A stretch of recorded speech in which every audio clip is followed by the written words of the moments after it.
Hey guys, tonight we're going on a journey. Not with a spaceship, not with a map, but with our minds. Imagine we're floating together, drifting softly through the vast, dark ocean of space. The stars are not just distant points of light, but the memory of something old and profound. We will move past galaxies and nebulas, past the quiet grandeur of planets, and into the very fabric of existence. We're going to explore the universe, from the grand scale of cosmic events down to the intimate, microscopic dance of atoms. You'll hear about gravity that isn't a force, about light that's been traveling for billions of years to reach our eyes, and about the quiet hum of a universe still cooling from its birth. This isn't a lecture. It's a lullaby. It's an invitation to let your mind wander, to relax, to feel small in the most comforting way possible. The universe is a beautiful, dangerous place. A gamma ray burst from a distant star could wipe us all out in an instant, and you're probably not going to survive our tour of a black hole's event horizon. But that's okay. Tonight, we get to be safe and sound. So before you get comfortable, take a moment to like the video and subscribe, but only if you genuinely enjoy what I do here. And if you're so inclined, tell me where you are tonight. What time is it for you? And where in the world is your mind beginning its journey? We are all in different places, but we are all here under the same sky, breathing the same air. Now, let's begin to float. The story we're about to tell isn't about facts and figures. It's a story about a woven tapestry, and we begin with the threads. Every story has a beginning, but the cosmic story is a curious one. It has many beginnings, layered like the pages of a very old book. Before we can even begin to talk about stars or galaxies, we have to talk about something far more intimate, something we all feel and yet can never truly grasp. Time. We tend to think of time as a river, flowing ever forward, carrying us all along with it, a relentless, unstoppable current. But what if it isn't a river? What if it's more like a woven tapestry, where all moments, past, present, and future, are threads, all existing at once, but only visible to us one moment at a time? This is the central idea of a concept called relativity, a concept that forever changed how we understand our place in the cosmos. Imagine a train moving past you. From your perspective, you see the train rushing by. But from the perspective of a person on that train, they might see you standing still. The two realities are both true, even though they seem to contradict each other. This is a simple example of how perspective can alter our perception of reality. But with Einstein, this concept was applied to the very fabric of space and time. He showed us that time isn't absolute. It's relative. It can stretch and it can shrink, depending on how fast you're moving. This isn't just an abstract idea. It's a measurable, beautiful, and slightly unsettling truth. For an astronaut orbiting Earth on the International Space Station, for example, time moves a tiny bit slower than it does for us down on the surface. We are all on different clocks, and the faster we move, the slower our clocks tick. It's an almost imperceptible difference, but it's real. This is why we have to constantly adjust the atomic clocks on our GPS satellites. Otherwise, they would fall out of sync with our clocks on Earth, and our navigation systems would be useless. It's an almost poetic reminder that we are all moving through a slightly different present. This concept leads us to some truly mind-bending puzzles, like the twin paradox. Imagine you have a set of twins. One stays on Earth, the other boards a rocket ship and travels at a speed close to the speed of light to a distant star and back. When the traveling twin returns, they will be younger than the twin who stayed on Earth. The effect would be massive. The traveling twin might have aged only a few years, while their earthbound sibling has lived for decades, perhaps even a lifetime. The paradox, of course, is that from the perspective of the traveling twin, they were the one who was stationary, and the Earth was the one moving. So, why isn't the earthbound twin younger? This isn't a true paradox, but a misunderstanding of the problem. It all comes down to acceleration. The traveling twin had to accelerate away from Earth and then decelerate to turn around and come back. This act of acceleration breaks the symmetry and makes them the true traveler in the equation. It's a reminder that our universe is not as simple as it seems. It's full of beautiful subtleties and hidden rules. The idea of time being a physical dimension, one we move through, raises an interesting and deeply philosophical question. If all moments exist at once, are we truly making choices, or are we simply following a preordained path? Do we have free will? We feel like we do, but the truth is, we don't really know for sure what the true nature of time is. Physicists still wonder if time is truly a one-way street, or if there is some hidden mechanism that might allow for travel into the past, even if only in theory. The concept of a time loop, where events could repeat themselves, is explored in the Novikov self-consistency principle, which states that if time travel were possible, it would be impossible to change the past, because any action a time traveler takes would have to be consistent with events that have already happened. It's a neat idea that preserves the integrity of our reality, but it's still just a thought experiment, a beautiful possibility whispered by the mathematics of the cosmos. There are so many other small, elegant truths about time that we rarely consider. For instance, the very light you are seeing right now from a distant star left that star perhaps thousands or even millions of years ago. You are not looking at the star as it is now, but as it was back then. In a very real sense, the universe is a living museum, and light is the exhibit. You are seeing the past, a moment frozen in time and carried across the immense void of space, just for you. This means that if that star were to explode right now, we wouldn't know for a very long time. The knowledge of its death is already on its way, but it hasn't arrived yet. The light from a star can be thought of as a message in a bottle, cast out onto the ocean of space. And it is a message from a time that no longer exists. This continuous flow of past into our present is happening all around us, all the time. The atoms in your body are ancient, forged in the heart of stars that died billions of years ago. The water you drink has been on this planet for millions of years, maybe even longer. Everything around you has a story. It has traveled through time, a long and silent journey to be here, with you, in this very moment. We are not just living in the present. We are a walking, breathing culmination of the past. Our lives are just a single fragile layer on top of a vast, unthinkably deep history. So as we drift, let's not think of time as a burden, as something that is always running out. Instead, let's think of it as a gift, a chance to move through this grand tapestry, to experience the threads one by one. Our perception of time is our most precious tool for understanding the universe. It allows us to watch a star form and die, to see a child grow into an adult, to witness a butterfly take flight. Without time, there would be no story, no change, no life. So for a moment, let's just be. Let's not worry about where we're going or where we've been, but simply exist in this moment, floating in the quiet, gentle hum of the universe.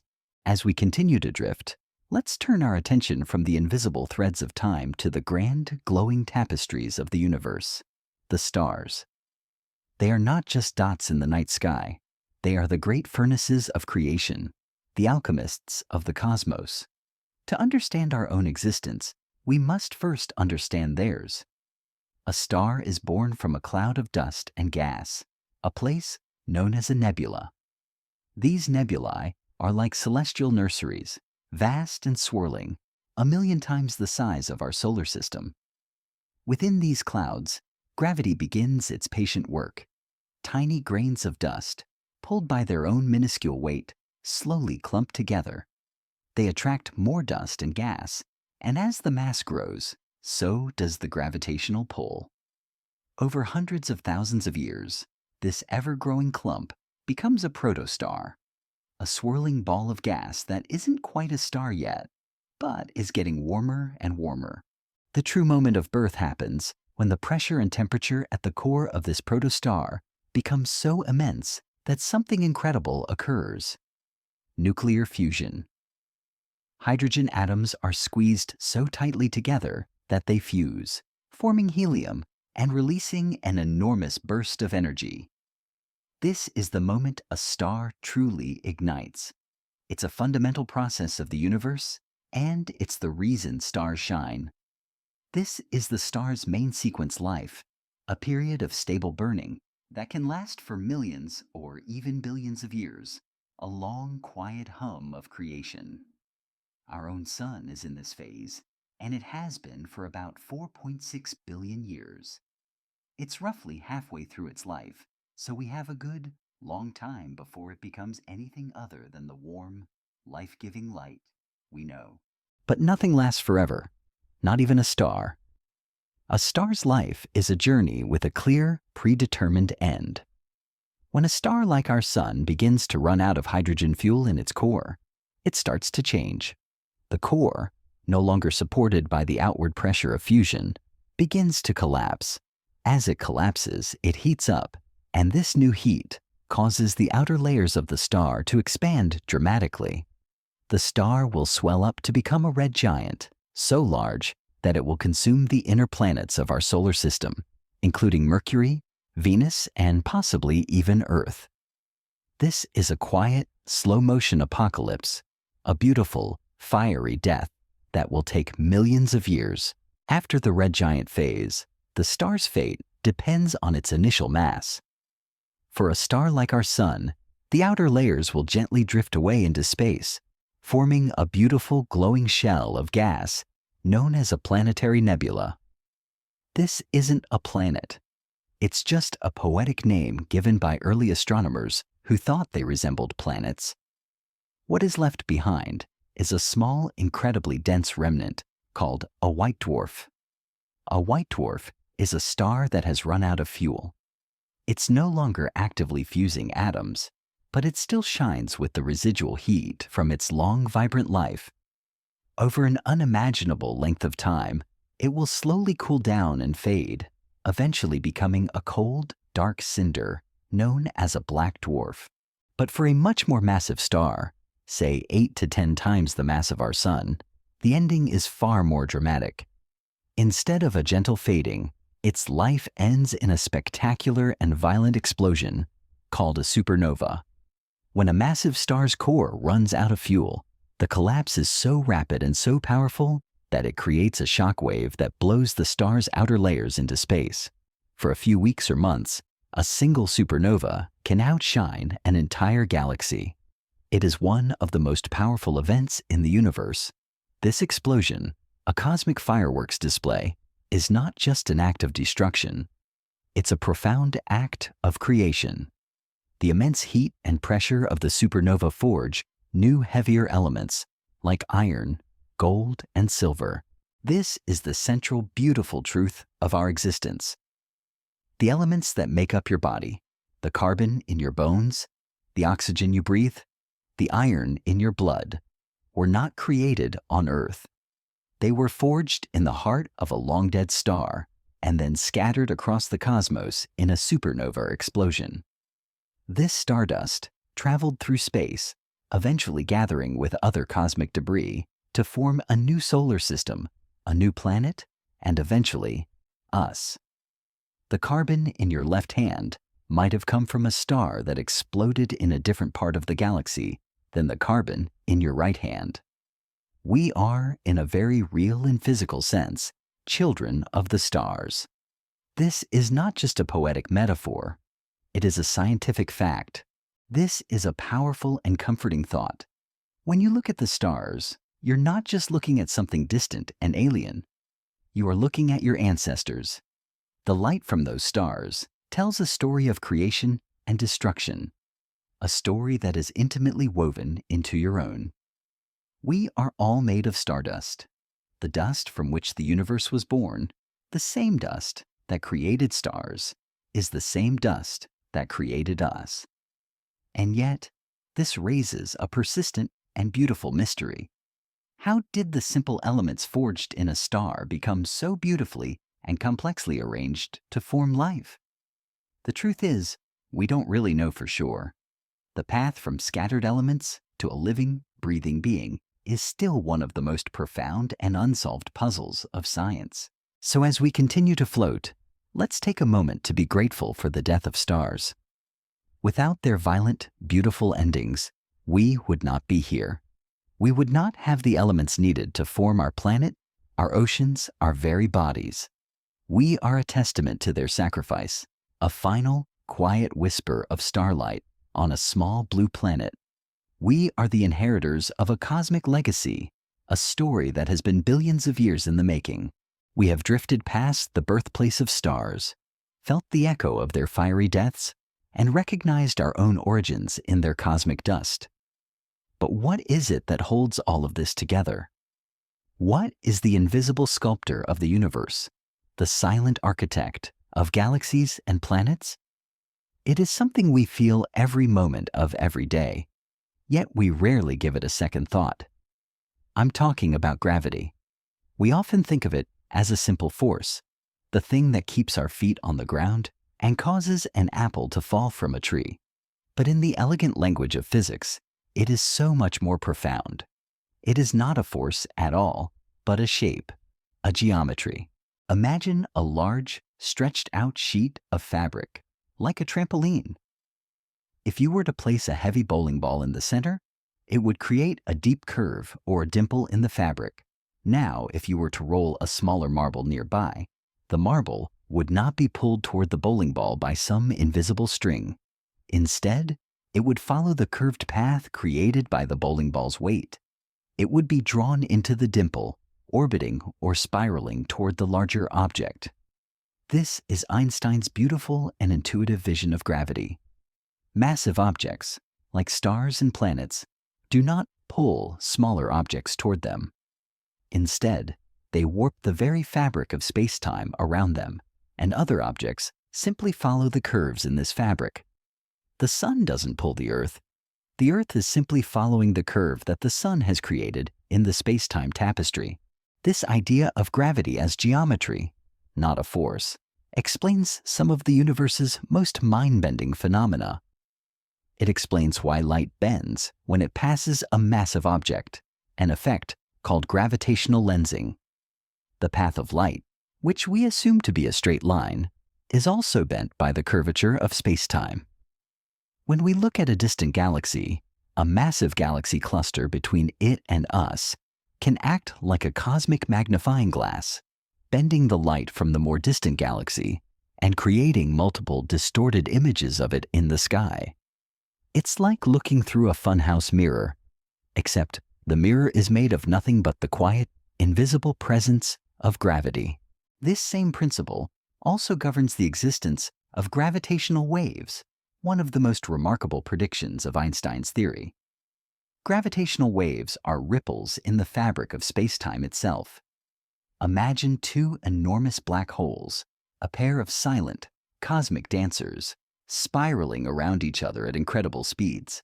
As they do, they create ripples, like a pair of enormous stones dropped into the cosmic ocean.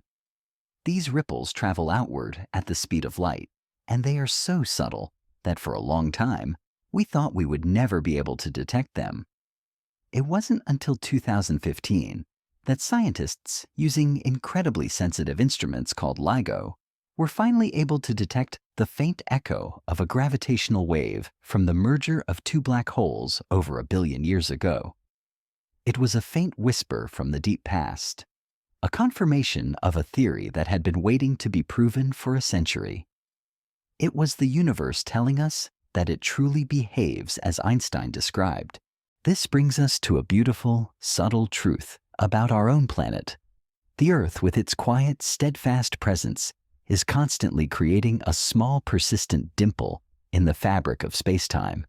Every single one of us, even our bodies, creates its own tiny, imperceptible curvature. This is why we are drawn to the Earth. The universe is not forcing us downward. It is simply showing us the path of least resistance. We are following the natural contours of space-time.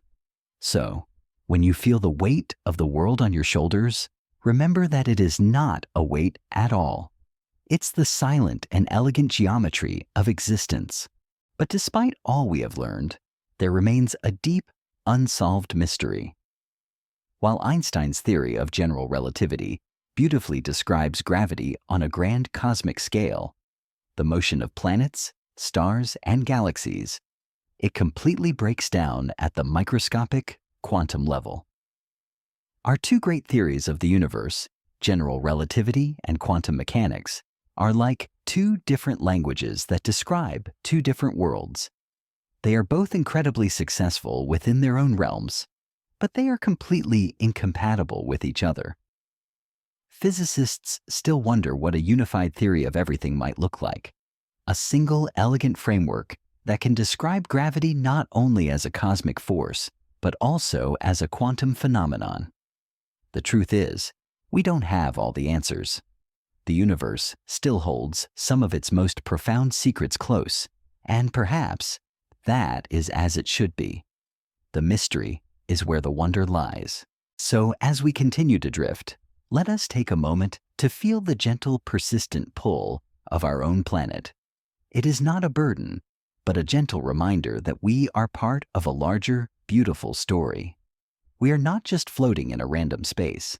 We are gracefully following the curves of an elegant, unseen architecture. Our journey through the cosmos has brought us to the quiet, subtle elegance of gravity's influence.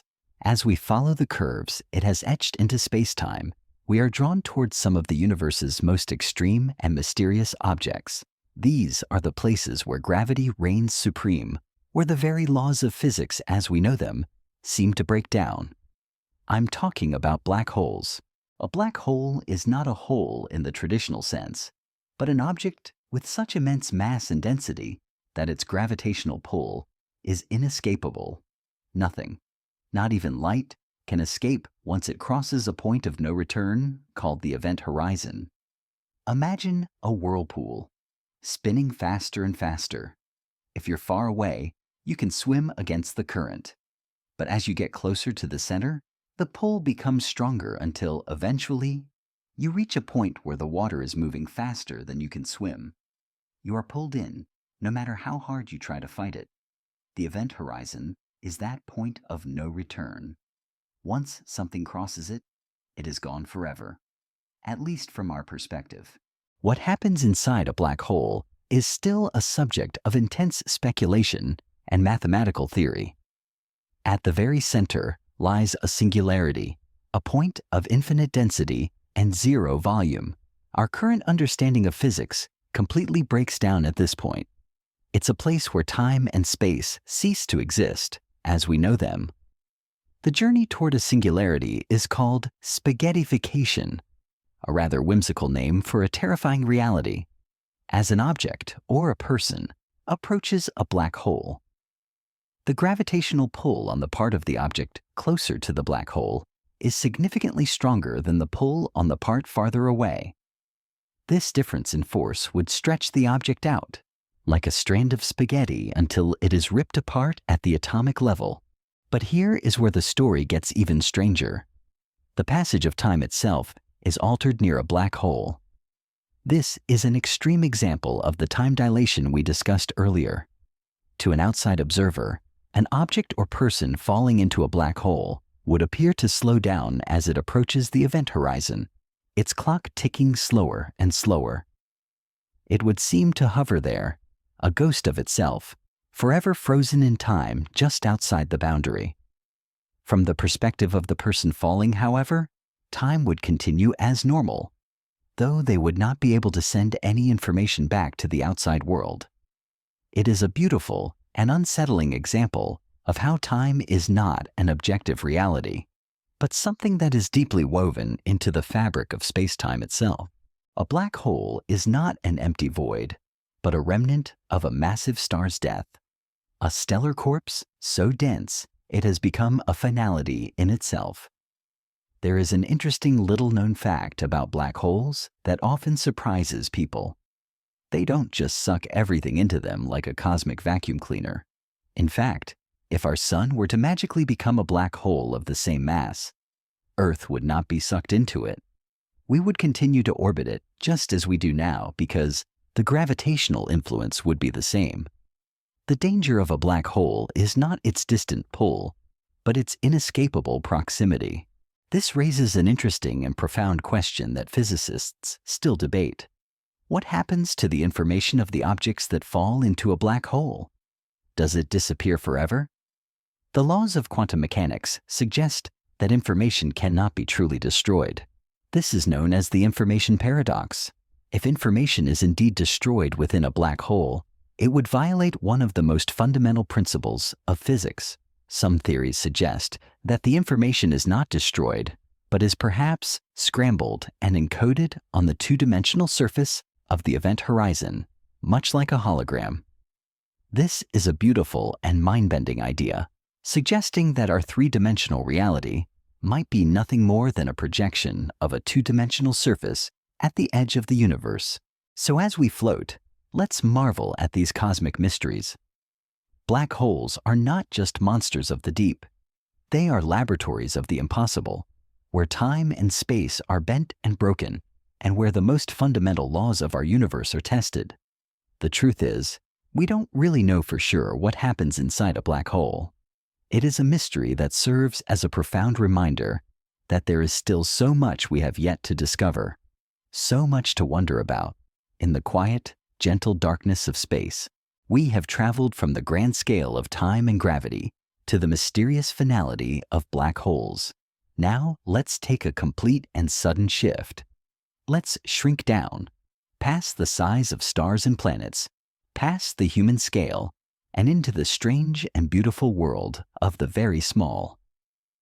We are now entering the quantum garden, a place where our everyday intuition about how the universe works completely falls apart. In the world of the very big, things are predictable. If you throw a ball, you can, in theory, calculate its exact trajectory. But in the world of the very small, the world of atoms and subatomic particles, things are governed by a different set of rules. Here, reality is not a fixed thing. It is a world of probabilities and possibilities, where a single particle can be in many places at once. This is the core idea of quantum mechanics. One of the most famous and mind-bending concepts is superposition. Imagine a subatomic particle, like an electron. In our classical world, the electron would have a defined location, spinning around the nucleus of an atom.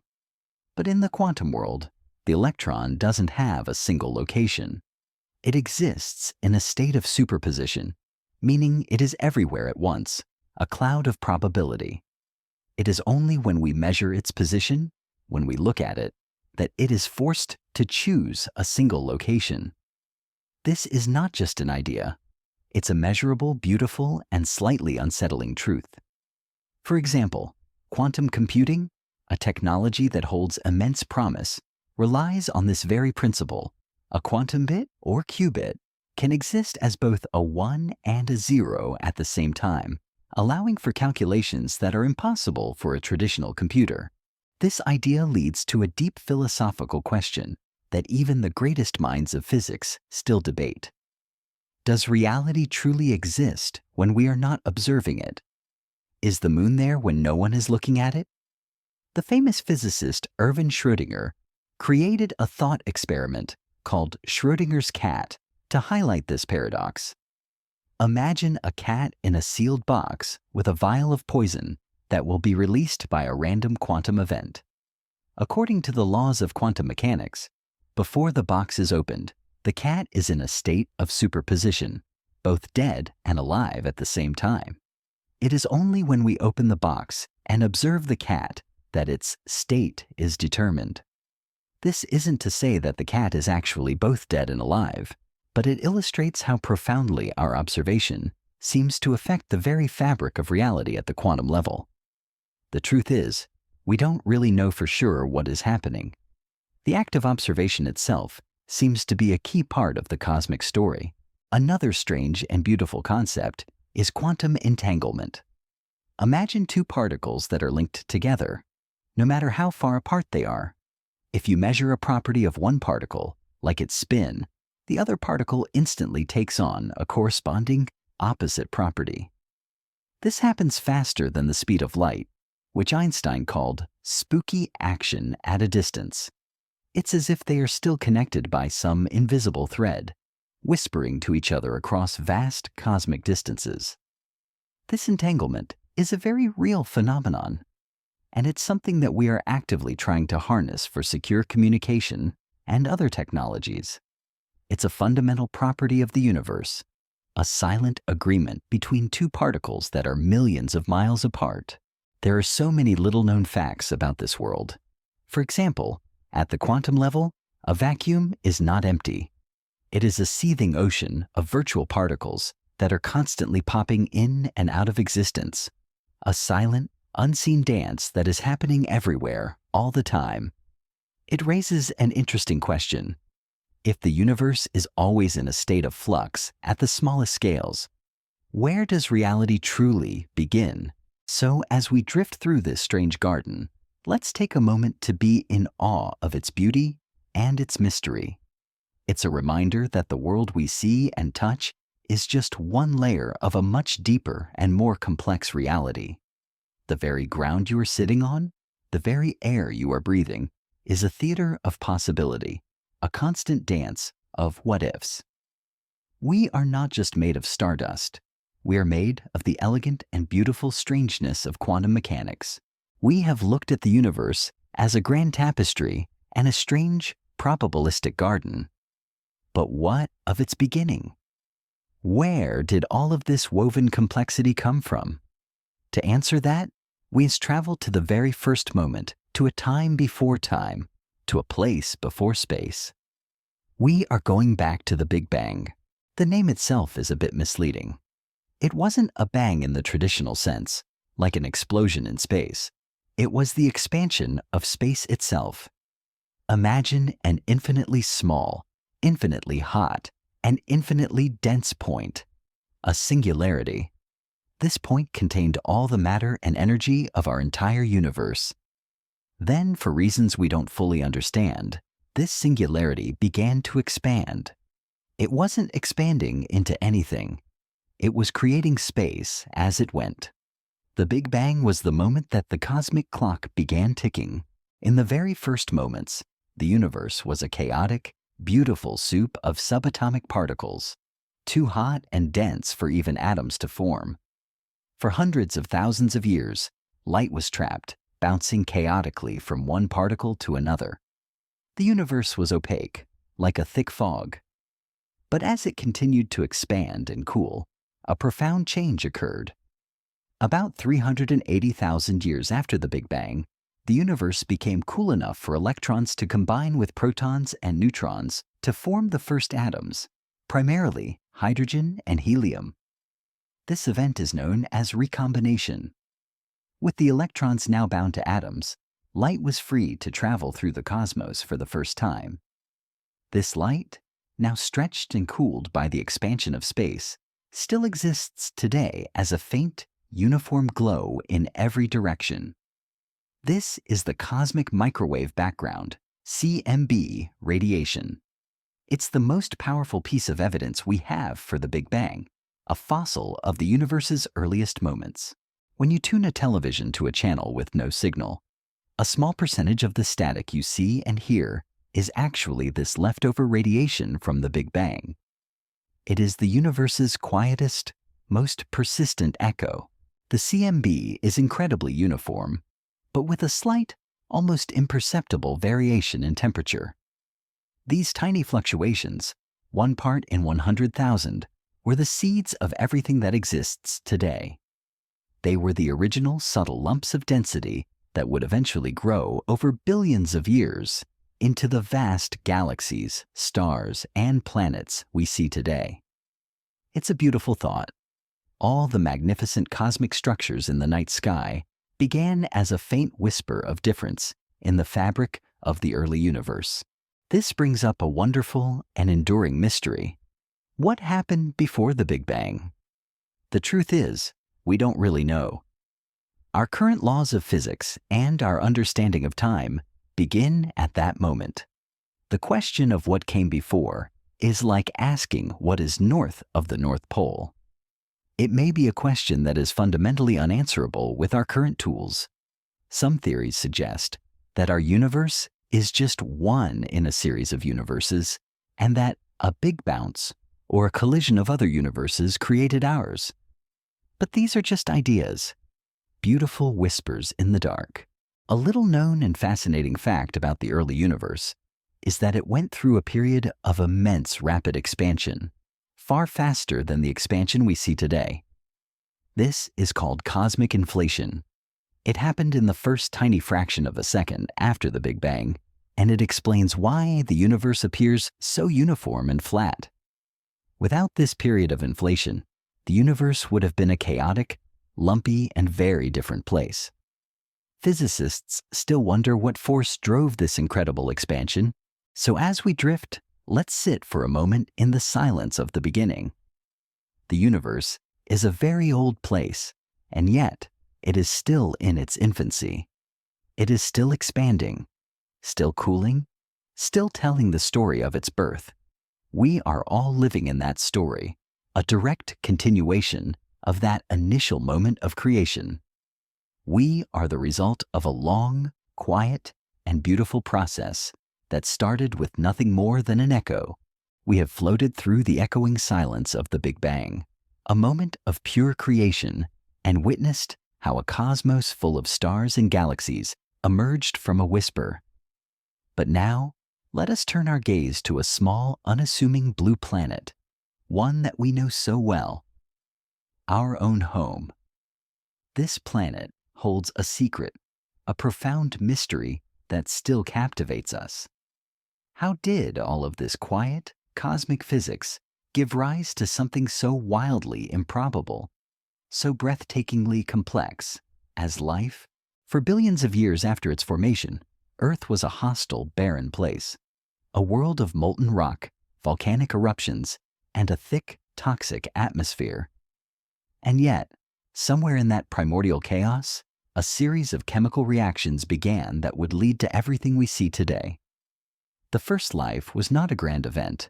It was probably something small, a self-replicating molecule, a simple bubble of chemicals in a warm, shallow pool that was able to make a copy of itself. This is the central puzzle of abiogenesis, the process by which life arises from non-living matter. The truth is, we don't really know for sure how it happened. It is one of the greatest unsolved mysteries in all of science. The conditions on early Earth were a delicate and unlikely combination. The right mix of gases in the atmosphere, the presence of liquid water, and a steady stream of energy from the sun were all crucial. But beyond that, there was an almost impossible balancing act. The very fact that our planet is located in the Goldilocks zone, not too hot and not too cold for liquid water to exist, is a key part of the story. If we were a little closer to the sun, our oceans would have boiled away. A little farther, and they would have frozen solid. We are in a sweet spot, a perfect cosmic home, where the conditions were just right for life to take its first, hesitant steps. One of the fascinating and little-known facts about this period is the role of deep-sea hydrothermal vents. These are cracks in the ocean floor where superheated, mineral-rich water spews out. For a long time, we thought life needed sunlight to begin. But these vents, with their unique chemical environment, provide an alternative. They are teeming with life today, thriving in the complete absence of sunlight. It is a compelling idea that perhaps the first life did not emerge from a sunlit pond, but from the dark, warm heart of the Earth itself, a world of beautiful, alien chemistry. This raises an interesting question. Is life a universal constant, something that will inevitably emerge whenever the conditions are right? Or is it a rare, precious occurrence? The simple molecule that first replicated itself was the beginning of a long, slow climb toward complexity. Over eons, these simple life forms would evolve, slowly building on each other. They would form membranes, then cells, then complex organisms, and eventually, the intricate, conscious beings that we are. The story of life on Earth is not a single straight line, but a vast and sprawling tree with countless branches, each one a unique experiment in survival. This is why, when we talk about evolution, we're not talking about a simple progression from lower to higher forms of life, but a beautiful and complex tapestry of adaptation and change. And so, as we float above this small blue marble, we can appreciate it not just as a planet, but as a miracle.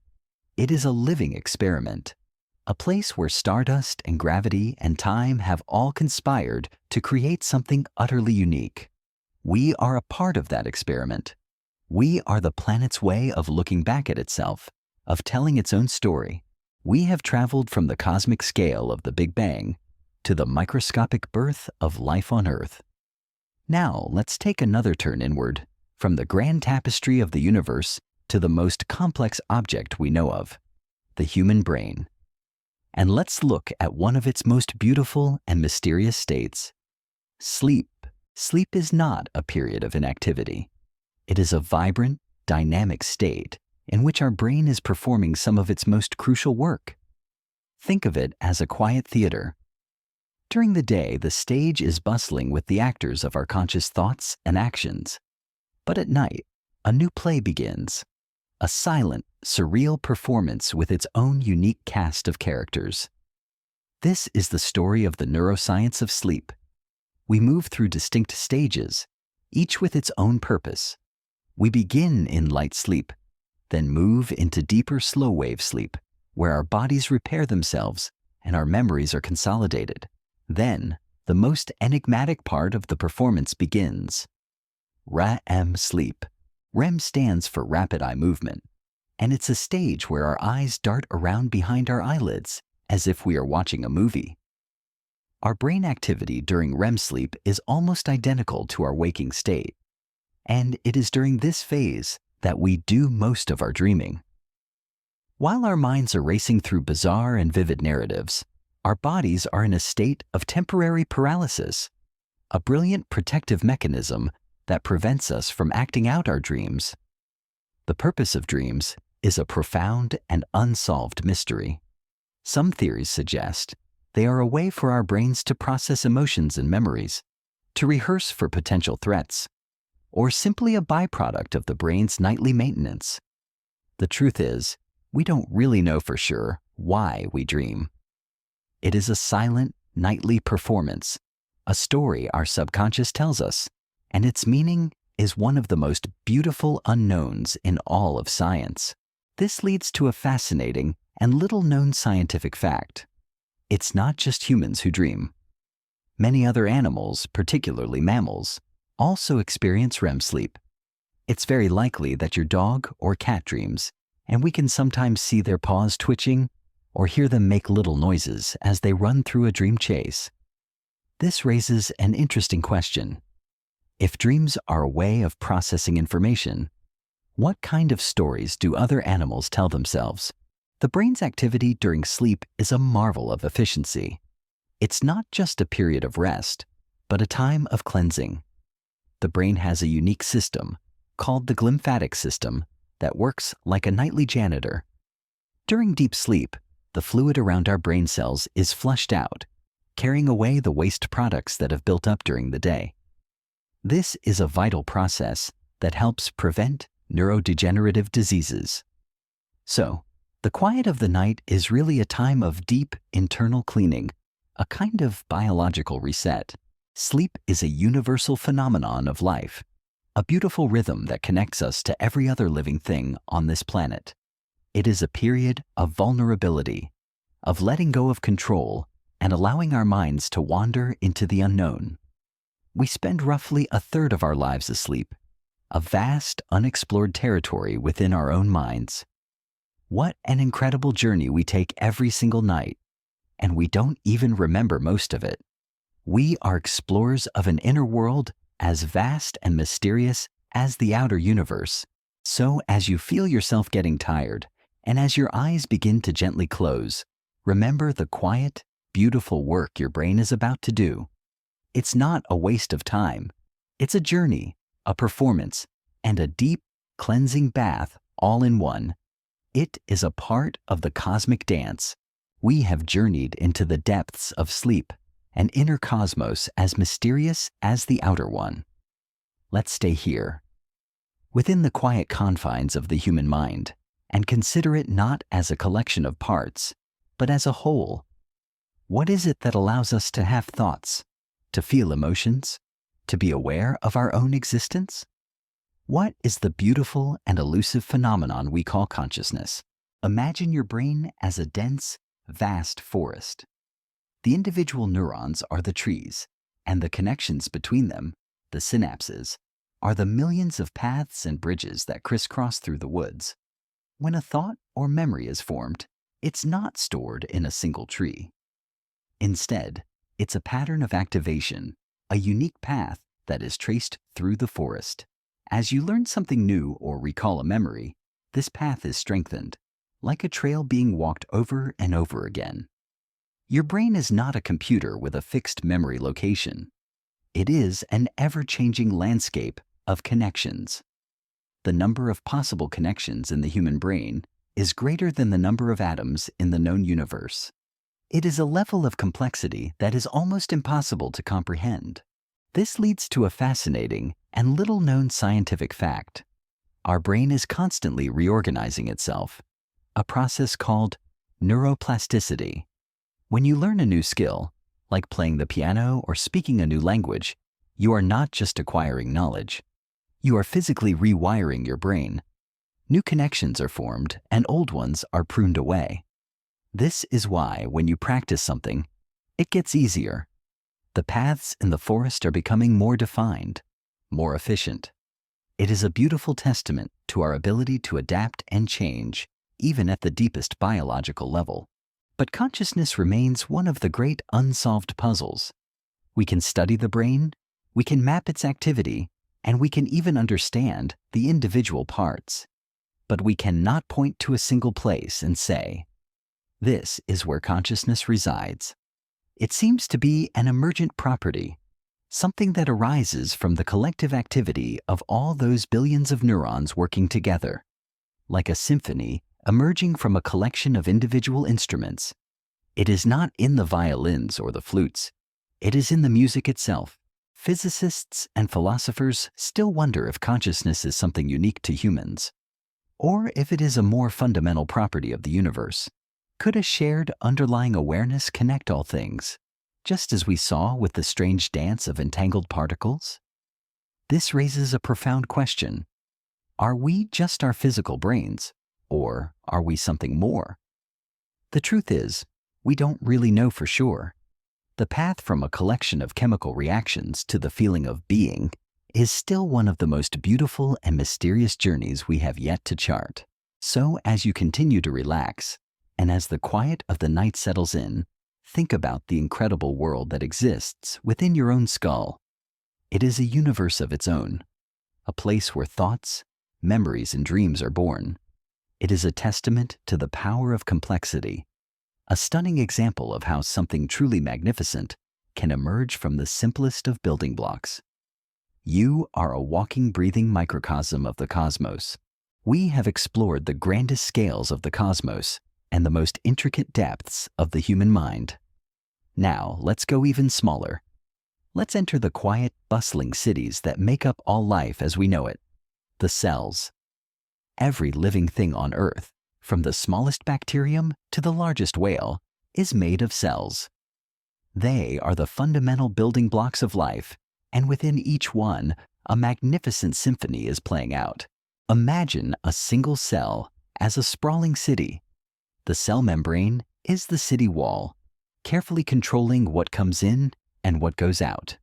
Within this wall are tiny specialized organs, called organelles, each with its own crucial job. The nucleus is the city hall, housing all the blueprints and instructions for the entire city. The mitochondria are the power plants, generating the energy that fuels every activity. The endoplasmic reticulum is the factory, assembling proteins, and other essential molecules. And the ribosomes are the small, nimble workers carrying out the instructions from the city hall to build everything needed to keep the city running. This entire intricate process is orchestrated by a single, elegant molecule, DNA. Think of DNA as a detailed instruction manual, a set of blueprints written in a beautiful, four-letter alphabet. It contains all the information needed to build and operate a living organism, from the color of your eyes to the way your heart beats. When a cell needs to make a new protein, it simply reads the relevant section of the DNA, makes a copy of it, and sends that copy to the ribosomes, which then construct the protein. It is a process of incredible precision, a dance of molecules that has been perfected over billions of years of evolution. This brings us to a little-known and truly fascinating scientific fact. Our cells are constantly renewing themselves. The cells in your stomach lining, for example, are replaced every few days. The cells in your skin are replaced every few weeks. Even the cells in your bones are replaced over the course of a few years. You are, in a very real sense, a new person every single moment, a constantly changing and evolving collection of atoms. It's a beautiful and humbling thought. You are not a static object. You are a living process, a river of constant renewal. But despite all we know, there remains a deep and persistent mystery. We know what DNA does and we know how it works, but we still don't fully understand how it all came to be. How did a simple collection of molecules spontaneously organize themselves into this elegant, self-replicating blueprint? This is the central question of the origin of life, a puzzle that still captivates scientists today. The truth is, we don't really know for sure. It is a silent whisper from the deep past, a beautiful mystery that reminds us that even at the smallest scales, the universe still holds its most profound secrets close. So, as you continue to relax, and as the quiet of the night settles in, take a moment to appreciate the incredible symphony playing out within you. The billions of cells, each with its own job, working together in perfect harmony. You are a universe of your own, a testament to the elegant complexity that can arise from the simplest of building blocks. You are a walking, breathing microcosm of the cosmos, a living, breathing testament to the power of a single beautiful story. We have traveled from the microscopic dance of cells to the intricate web of consciousness. Now let's widen our gaze once more and return to our home. But this time, we will not look at life. We will look at the silent, steady pulse of the planet itself. We are going on a deep time journey through Earth's geological slumber.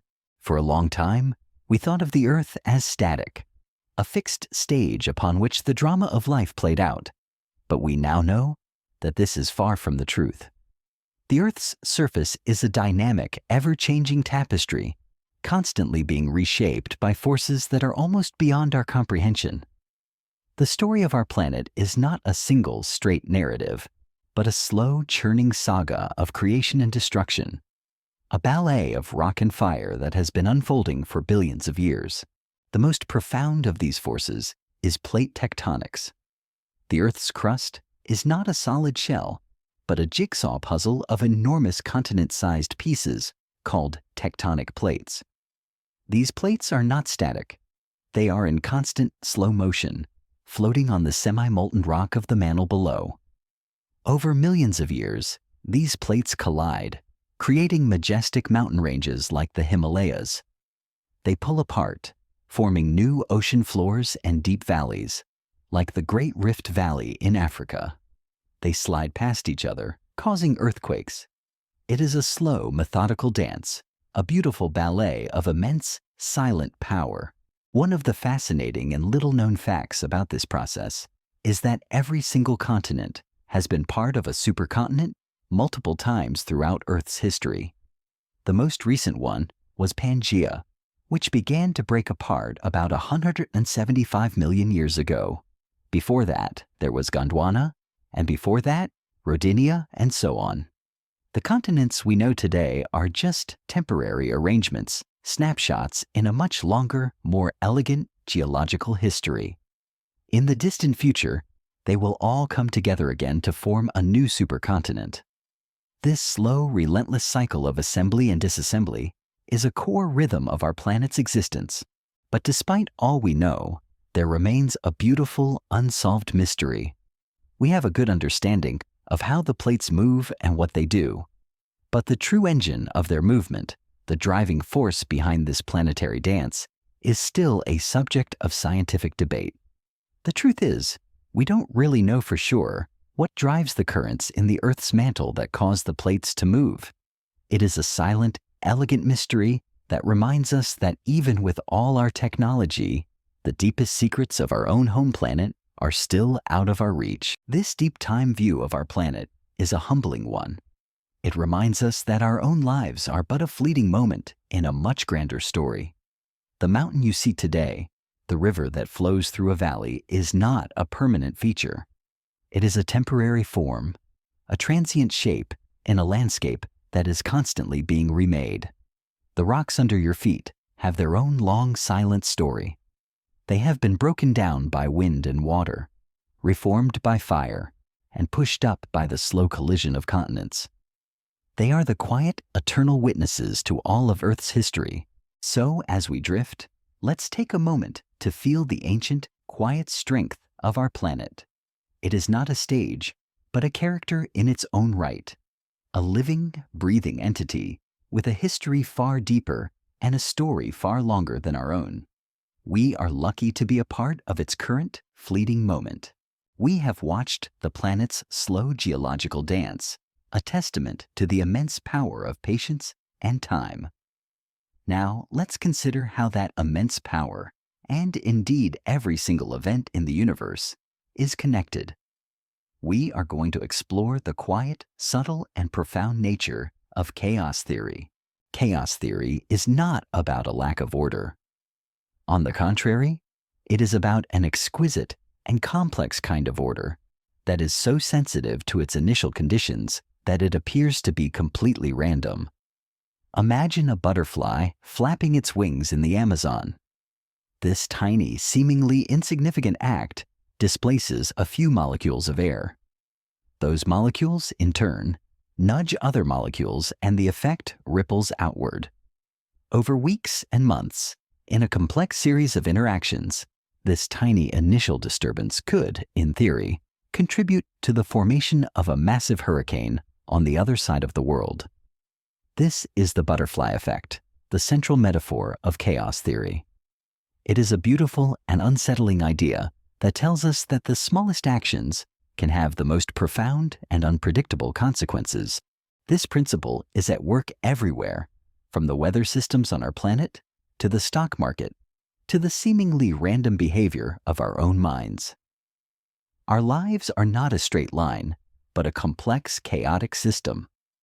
A chance encounter with a stranger, a single word spoken in a moment of frustration, or a forgotten book on a shelf can all set off a chain of events that completely alters the course of our lives. We are living in a chaotic system, and yet there is a beautiful underlying order to it all. This brings us to a beautiful and little-known scientific fact. Even within chaos, there are patterns. These are called strange attractors. Imagine a pendulum swinging back and forth, but with a magnet underneath it that makes its motion completely unpredictable.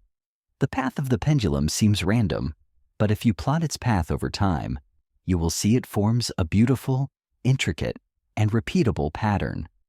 These are the strange attractors, the hidden rhythms and harmonies that exist within seemingly chaotic systems. It's a reminder that even when things feel out of control, there is a beautiful underlying order that we can't always see, and yet there is still a deep philosophical mystery. If the universe is a chaotic system, and if every action, no matter how small, has consequences, does this mean that our future is already determined? Or is there room for true, unpredictable spontaneity? This raises an interesting question. Does the butterfly effect mean that our free will is an illusion? Or is it a beautiful, chaotic dance in which our own choices are the butterflies, creating new ripples of possibility? The truth is, we don't really know for sure. The nature of free will is still one of the most profound and unsolved questions in all of philosophy and science. So, as you continue to relax, and as the quiet of the night settles in, take a moment to appreciate the beautiful, chaotic dance of your own life. Every thought, every breath, every action is a ripple in the fabric of existence, a beautiful, unpredictable pattern that is uniquely your own. You are a part of the grand cosmic orchestra, and your song is a beautiful, chaotic melody. We have explored the delicate balance of chaos and order, a principle that whispers to us that everything is connected. Now, let's consider a possibility that takes this connection to its most mind-bending extreme. We are going to drift into a universe where our own might not be the only one. We are going to look at the idea of a multiverse. For a long time, the idea of other universes was relegated to the realm of science fiction.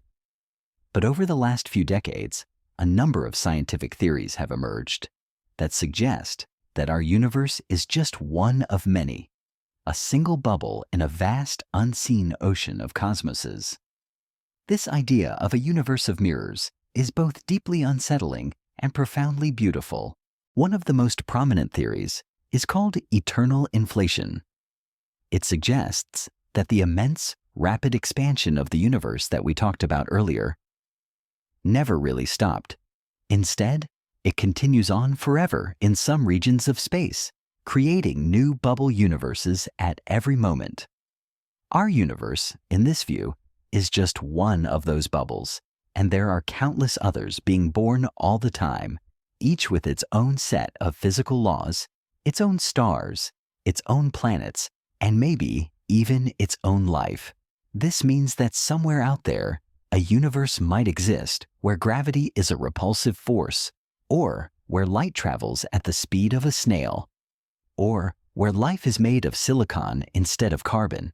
Another theory, called the many worlds interpretation of quantum mechanics, suggests that every time a quantum event has a choice to make, like an electron being in superposition, the universe splits into multiple copies, with each copy representing a different outcome. This means that at every single moment of every single day, the universe is fracturing into an unimaginable number of parallel worlds. In one of those worlds, you might have decided to wear a different shirt this morning. In another, you might be a famous scientist who discovered a cure for a disease.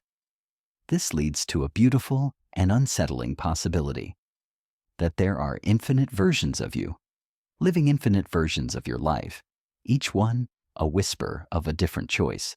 This brings us to a beautiful and little-known scientific fact. If a multiverse exists, then given enough time and space, every possible arrangement of matter must eventually happen. This means that somewhere, in an almost unimaginable distance, there is a universe where there is an exact copy of you, reading this exact sentence. It is a mind-bending and humbling thought, a quiet reminder that even within the infinite, there are echoes of the familiar. But despite all these beautiful possibilities, there remains a deep, unsolved mystery. The truth is, we have no direct evidence of a multiverse. These are all elegant mathematical theories that are incredibly difficult, if not impossible, to test. We don't really know for sure if a multiverse is a reality or a beautiful philosophical idea. It is a testament to the power of human curiosity that we are even able to ask such questions, to imagine a reality far grander and stranger than our own. So as we drift, let's take a moment to be in awe of the possibility that we are just one part of a much larger, more magnificent whole. We are a part of a beautiful cosmic family, and our own universe, with all its stars and galaxies and life, is just a single fragile jewel in an endless ocean of mirrors. We have imagined a universe of mirrors, a vast unseen tapestry of endless possibilities. But now, let's turn our attention to the final act of our own cosmic story. Every living thing has a lifespan And every star has a life cycle. So too does the universe. We are going to contemplate a quiet, inevitable end. The universe's heat death. The universe is a system, and like all systems, it is subject to the relentless march of entropy. Think of entropy as a measure of disorder. A tidy room has low entropy, but over time, if you don't do any work to maintain it, it becomes messy, and its entropy increases. The universe is a closed system, and its overall entropy is always increasing. It is always moving toward a state of maximum disorder, a final state of uniform sameness where nothing is happening. For a long time, we thought the universe would end in a big crunch, a reversal of the Big Bang, where gravity would eventually pull all matter back together into a single, dense point. But now, with our understanding of dark energy, a mysterious force that is accelerating the expansion of the universe, this no longer seems likely. The universe is expanding, and it is doing so at an ever-increasing rate. This means that galaxies will continue to move farther and farther apart until they are no longer visible to each other. The light from distant galaxies is already stretched into infrared and microwave wavelengths, making them difficult to see. Eventually, all of the galaxies will be so far away that their light will never reach us. The night sky will become a silent, empty canvas. In the very, very distant future, the last stars will burn out, and the last remnants of their fires will fade. The red dwarfs, the smallest and longest living stars, will finally exhaust their fuel. The universe will become a cold, dark place, populated only by black holes, neutron stars, and the occasional rogue planet. This is the beginning of the end. But even these remnants will not last forever. The black holes will slowly, imperceptibly evaporate over trillions and trillions of years through a process called Hawking radiation, a theoretical process by which black holes emit particles until they have completely vanished. This is a beautiful, if somber, thought, that even the ultimate destroyers of the universe are not eternal. This leaves us with a cold, dark, and empty universe. A universe in which the last, faintest ember of a star has flickered and died. A universe that has reached a state of maximum entropy, a state of perfect uniformity, where there is no longer any difference in temperature, density, or energy. In this state, there is no possibility for life, for stars, for galaxies, or for thought. This is the heat death of the universe. But there is a beautiful, little-known fact to consider. Even in this final silent slumber, the universe might not be truly dead. This raises an interesting philosophical question. If the universe is a chaotic system, and if random quantum fluctuations can create a new universe, could a new Big Bang eventually spontaneously emerge from the cold, dead vacuum of a universe that has gone to sleep? The truth is, we don't really know for sure. The idea is a beautiful one, a whisper of hope in the deepest, most profound darkness. So as we drift, let's not be afraid of this quiet, inevitable end. Instead, let's take a moment to be grateful for the brief, beautiful, and fleeting moment we are a part of. We are living in a time of magnificent creation, in a universe that is full of light and stars and life. We are living in the vibrant morning of the cosmos, and our lives are the brightest part of its story. We have traveled a long way together, from the very beginning of time to its quiet, inevitable end. We have watched stars live and die, seen the universe as a woven tapestry and a quantum garden, and contemplated the mysteries of life and consciousness. But now it is time for us to turn our attention to the final, most profound question of our journey, our own place within this cosmic tour.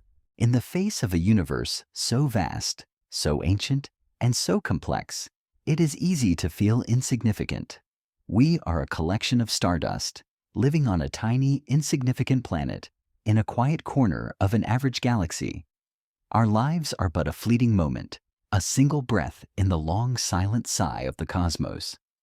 And yet, this is not a cause for despair. On the contrary, it is a cause for wonder. Our cosmic legacy is not about size or power. It is about consciousness and curiosity. We are the universe's way of looking back at itself. The starlight that has traveled for millions of years to reach our eyes is not just a message from the past. It is a communication that we, and only we, can understand. The complex laws of gravity and quantum mechanics are not just abstract ideas. They are the language that our minds have learned to speak. We are the ones who can marvel at the dance of the planets, who can feel a sense of awe at the sight of a supernova, who can contemplate the quiet beauty of a universe that is so much bigger than ourselves. We are a part of the story, not just as a random collection of atoms, but as the narrators, the witnesses, and the poets. There's a beautiful, little-known fact about our own existence. We are not just a collection of atoms. We are a complex, self-organizing system that is capable of generating something that is not physical. Knowledge. The knowledge we have gathered, the stories we have told, and the questions we have asked are not bound by the physical laws of our universe. They are a legacy that transcends time and space. Even in the cold, distant future of the universe's heat death, the knowledge that we have created will continue to exist in the form of information, a quiet echo in a silent cosmos. This raises an interesting question. Is our purpose to understand the universe, or is our purpose simply to exist and to wonder? The truth is, we don't really know for sure, but perhaps the purpose is not to find a single definitive answer. Perhaps the purpose is in the journey itself, in the quiet, gentle act of curiosity. It is the journey that makes us more than just stardust. It is the journey that makes us human. So as we come to the end of our cosmic tour, let's remember that we are a part of something magnificent. We are a living, breathing testament to the power of creation. Our lives, no matter how brief, are a beautiful and profound moment in the long, silent history of the cosmos. We are the culmination of a story that has been billions of years in the making, and we are the ones who get to tell it. We are the universe's way of dreaming. Our journey has come to its gentle close. We have brushed past nebulae and black holes, felt the echoes of the Big Bang, and looked deep into the heart of our own minds. We have explored the grandest scales and the quietest whispers of existence. It is time now for this cosmic tour to softly fade, and for your awareness to return to the quiet space where you are, the stars and the planets, the atoms and the galaxies. All of it is out there, in the silent, magnificent darkness. But you are here, in this moment, in this room, with the soft quiet of the night around you. Your body is still made of stardust, and the rhythm of your heart is a song that has been playing for billions of years. But for a moment, let's just be here. I'd like to gently ask one last time, where is the place you're staying now? The time in that place, at this very moment. How is it flowing? Allow your mind to drift, to let go of the thoughts and the worries of the day. The universe is a vast and mysterious place, but it is also a beautiful and comforting one. Everything you are is a part of its story, and it is a good story. So if you feel so inclined, you can leave a comment below. But now it's time to rest. Sleep well, my companion, wherever and whenever you are. Sweet dreams.